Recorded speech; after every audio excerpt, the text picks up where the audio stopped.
Småland, Sweden, 1926. A baby boy named Ingvar Kamprad is born on a small farm called Älmtarid, near the village of Agunnaryd. His childhood is marked not by privilege but by frugality. The land is rocky, the soil unforgiving, and every coin must stretch. Ingvar is dyslexic, struggling with words on the page, but his mind is sharp and restless. From the start, he is a trader at heart. As a child, he buys matches in bulk and sells them individually to neighbors at a profit. He moves on to selling fish, seeds, and even Christmas decorations. For Ingvar, business is not just survival, it is play, a way to turn the ordinary into opportunity. At age 17 in 1943, he formally registers a small mail-order company. He names it IKEA, an acronym of his initials, Ingvar Kamprad, his family farm, Älmtarid, and his home village, Agunnaryd. At first, IKEA sells pens, wallets, and stockings, anything affordable and practical. Ingvar knows his customers, hard-working, budget-conscious families. But one product will define IKEA's future: furniture. In post-war Sweden, furniture is expensive, often handcrafted and priced beyond the reach of ordinary families. Ingvar sees an opening. Make furniture cheap, modern, and accessible to everyone. Don't forget to like and subscribe to support the channel. The breakthrough comes in the 1950s with a simple but radical idea: flat-pack furniture. After seeing an employee remove the legs of a table to fit it into a car, Ingvar realizes that furniture can be shipped disassembled, reducing transport costs and storage space. Customers assemble the furniture themselves at home, saving money and cutting production costs.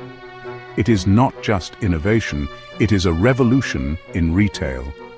Flatpack becomes IKEA's identity, turning ordinary households into builders of their own homes.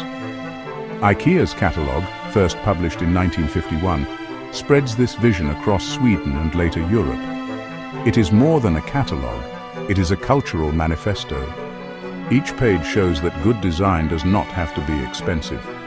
Families flipped through its pages not just for products but for inspiration, imagining brighter, simpler homes. Soon, IKEA stores spring up across Scandinavia, and by the 1960s into Switzerland. By the 1970s and 80s, IKEA is conquering Germany, France, the UK, and beyond. With its vast warehouses, winding showrooms, and iconic blue and yellow branding, IKEA becomes not just a store but an experience, half marketplace, half museum of modern living. Kamprad also believed in something deeper: democratizing design. He often said that good furniture should be available to the many, not just the few.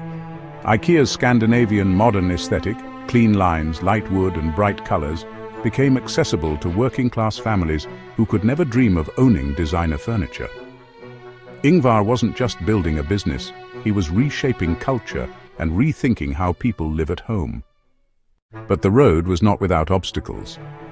In the 1950s and 60s, Sweden's furniture cartel, angered by IKEA's low prices, pressured suppliers to boycott the upstart company. Ingvar responded by sourcing materials from Poland, then under communist rule, where production was cheap but quality could be maintained. It was a bold and controversial move, but it secured IKEA's survival. Over time, this willingness to source globally became a competitive advantage. IKEA could produce furniture cheaply, consistently, and at scale. The boycott also forced IKEA to innovate further. With suppliers shutting their doors, Kamprad doubled down on in-house product design. IKEA's unique catalogue was filled with original designs tailored to its production model, rather than copies of others. The situation turned what could have been a death sentence into a creative renaissance. Designers created products not only stylish, but optimized for flat-pack delivery, creating a marriage of form and function. The 1980s and 90s brought IKEA to new frontiers. As IKEA expanded into the United States, it faced cultural hurdles. American homes were larger, tastes differed, and consumers were less accustomed to self-assembly. Some complained about the complexity of instructions, while others balked at smaller European-sized furniture. But IKEA adapted. Sofas were resized, kitchen cabinets redesigned, and delivery services improved. Slowly, America learned to embrace the flat-pack philosophy. By the 2000s, IKEA was a staple of suburban life, synonymous with affordable style and Swedish meatballs. At the same time, IKEA spread into Asia and the Middle East. Stores in China, Japan, and Saudi Arabia brought challenges of scale, cultural differences, and logistical complexity. Yet IKEA's formula, cheap, stylish furniture combined with immersive store experiences, proved adaptable. In Shanghai, families flocked to IKEA stores not just to shop, but to spend weekends lounging on sofas and eating in-store meals. IKEA had become more than retail. It was a social and cultural phenomenon. Yet success brought scrutiny. Critics pointed to IKEA's reliance on cheap labor, deforestation, and environmental impact.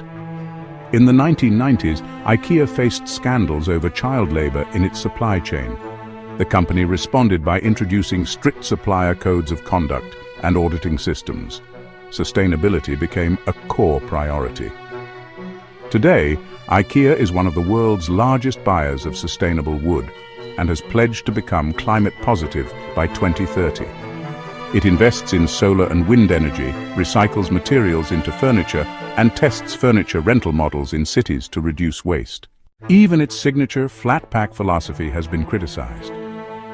Customers joke about the infamous frustration of assembling IKEA furniture with Allen keys and cryptic instructions.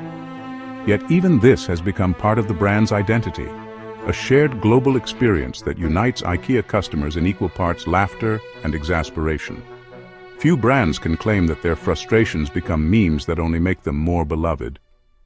Through it all, Kamprad remained an enigmatic leader. He avoided the spotlight, shunned luxury, and lived by the same principles he preached. Despite building one of the largest fortunes in the world, he remained grounded in his Småland roots. He called himself a common man with uncommon determination.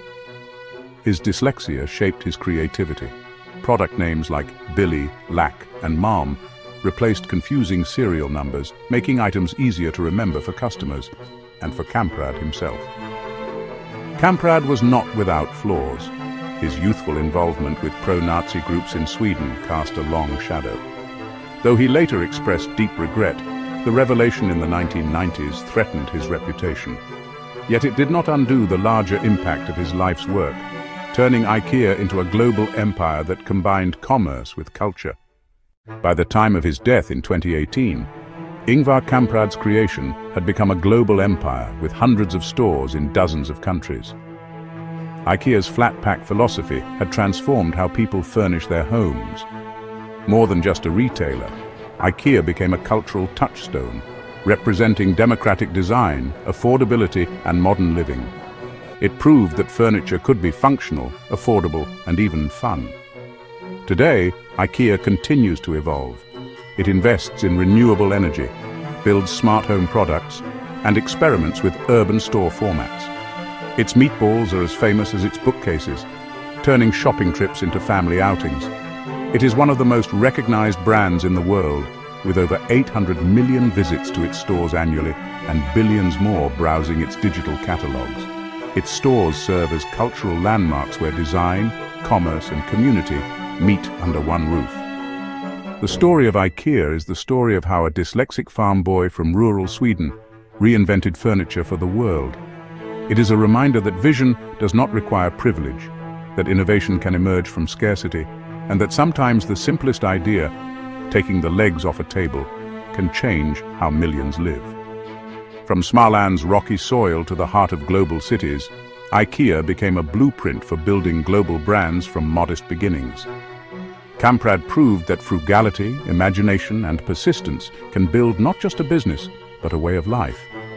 His journey from a farm in Småland to the pinnacle of global retail is one of the most remarkable in modern history. IKEA's blue and yellow halls stand today as monuments not to luxury, but to the idea that design belongs to everyone. And perhaps that is the final lesson.